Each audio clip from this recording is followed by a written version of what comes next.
God is not a respecter of persons. In Judges, Deborah was known to be someone who heard from God in her day. As a result, many men were willing to follow her into war. Samson was not very responsible. He made many mistakes, but he had a relationship with God. So God used him and judged him for his mistakes at the same time. In the end, everything was done according to God's will and his purpose.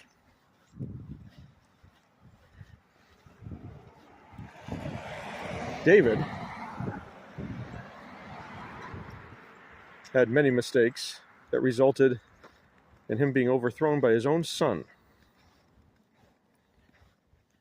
But God redeemed him. And Moses, well, he killed an Egyptian guard or slave driver. Yet God still used him to bring his people out of Egypt.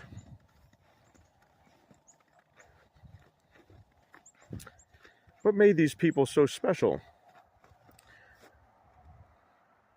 was that they were willing to be used, even despite their problems and their misdeeds, according to God's plan, not their own. And you could even say at different times that having learned from their mistakes, they were humbled and were willing, more than others, to be used to accomplish God's purposes. So what does this teach us?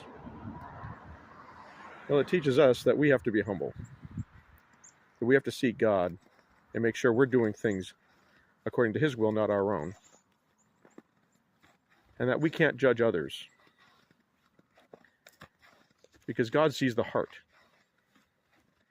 He sees the heart the way it was, the way it is, and the way it will be after he chastises us and brings us through our trials and tribulations that all of us have to go through, especially if we walk with him. Anyway, God is not a respecter of persons. He does love us, though. He wants to use us, and he wants us to be a blessing. So be a blessing. God bless. Be a warrior, not a worrier.